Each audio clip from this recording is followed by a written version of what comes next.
Madam আসলে, আরে ইপ্তি তুমি?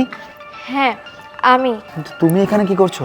তোমাকে আমি বলেছিলাম না যে আমার নতুন একটা অফিসে জব হয়েছে, এটাই সেই অফিস। কি বলো? তার মানে এই কোম্পানিতে আজকে একটা ম্যাম আসার কথা ছিল, সেই ম্যামটা কি তুমি?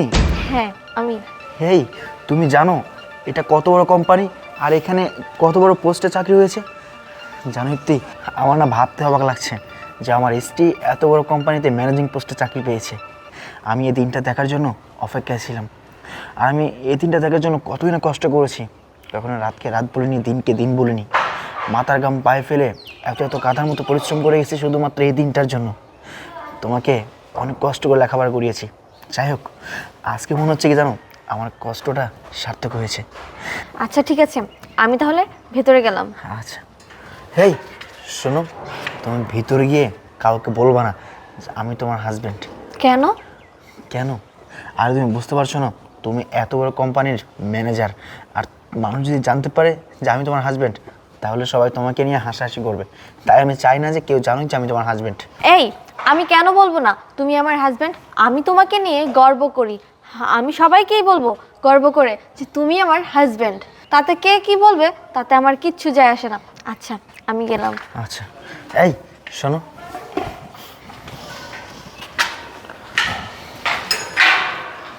যাক, আমার অনেক দিনের স্বপ্ন ছিল যে আমার স্ত্রী এত বড় একটা চাকরি পাবে। আল্লাহ, তুমি শেষ পর্যন্ত আমার মনে হয় সেটা পূরণ করছো। ইপ্তি, দেখো না, আমার ফোনে ব্যালেন্স শেষ, আর দিকে শ্যামকে স্কুল থেকে আনার সময় হয়ে গেছে। তুমি একটা কাজ করো, মাকে কল করে বলো শ্যামকে স্কুল থেকে আনতে। আচ্ছা ঠিক আছে, দাঁড়াও। ম্যাডাম, এই সিকিউরিটি বাচ্চা, তোর এত বড় সাহস! যেখানে আমরা ঢুকতে সাহস পাই না, সেখানে তুই একটা সামান্য সিকিউরিটি হয়ে, দারোয়ান হয়ে ম্যাডামের রুমে ঢুকেছিস। তোর এত বড় সাহস! তোকে আজকে এমন শিক্ষা দিব তুই সারা জীবনও বলতে পারবি না। এই চল। এই দাঁড়ান, আপনি ওনার সাথে এমন করছেন কেন? আর আপনি ওনার গায়ে হাতই বা কেন তুললেন? ম্যাডাম, আপনি জানেন না এই ধরনের সিকিউরিটিদেরকে আমার ভালো করে চিনে আসে। এরা খারাপ মতলব নিয়ে ম্যাডামদের রুমে ঢুকে। আপনার রুমেও কোনো খারাপ মতলব নিয়ে ঢুকছে আপনার সঙ্গে কোনো কিছু একটা করার জন্য। এই আপনি চুপ থাকুন। উনি এখানে কেন আসছে জানেন? আর উনি আমার কি হয়? আর ওনার সাথে আমার কি সম্পর্ক? না জেনে ওনার গায়ে কেন হাত তুললেন বলুন? জানেন উনি আমার কি হয়? উনি আমার হাজবেন্ড। কি বলেন ম্যাডাম? সামান্য একটা দারোয়ান, একটা সিকিউরিটি আপনার হাজবেন্ড? এটা কিভাবে সম্ভব? হ্যাঁ, সামান্য একটা দারোয়ান সিকিউরিটি আমার হাজবেন্ড। আর এই সামান্য একটা দারোয়ান আছে না, এই দারোয়ানের জন্য আজকে আমি এখানে আসতে পেরেছি। আর শোনেন, আমি চাইলে এখনই আপনাকে এখান থেকে বের করে দিতে পারি। আর আমি এটা ভাবে পাচ্ছি না যে আপনাকে এই অফিসে চাকরি কে দিয়েছে। এই অফিসে চাকরি করার মতো যোগ্যতা আপনার নেই। কার সাথে কিভাবে ব্যবহার করতে হয়, কার সাথে কিভাবে কথা বলতে হয়, সেই ম্যানারটুকু আপনার ভেতরে নেই। এই শুনুন, আমি চাইলে এখনই আপনাকে এই অফিস থেকে বের করে দিতে পারি, বুঝেছেন?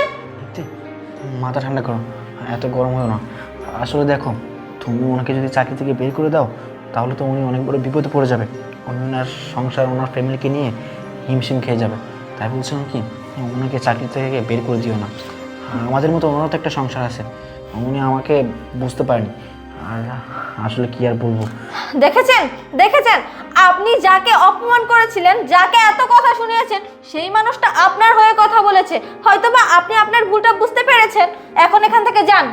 হ্যাঁ ম্যাডাম, আমি আমার ভুলটা বুঝতে পেরেছি। ম্যাডাম, সত্যি আমি অনেক বড় অন্যায় করেছি, আমার ভুল হয়ে গেছে ম্যাডাম। আমাকে ক্ষমা করে দেন। নেক্সট টাইম আমি কারোর সঙ্গে এই ধরনের আচরণ আর করবো না ম্যাডাম। ওকে ওকে, আপনি আপনার ভুল বুঝতে পেরেছেন, এটাই অনেক। এখান থেকে এখন যান। আচ্ছা ম্যাডাম। ইপ্তি, যে জন্য আসছিলাম, তুমি তো মাকে কল করলো না। মাকে কল করে বলো শ্যামকে বাসায় নিয়ে যেতে। আচ্ছা ঠিক আছে, তুমি তোমার কাজে যাও, আমি ফোন করে বলে দিচ্ছি। আচ্ছা।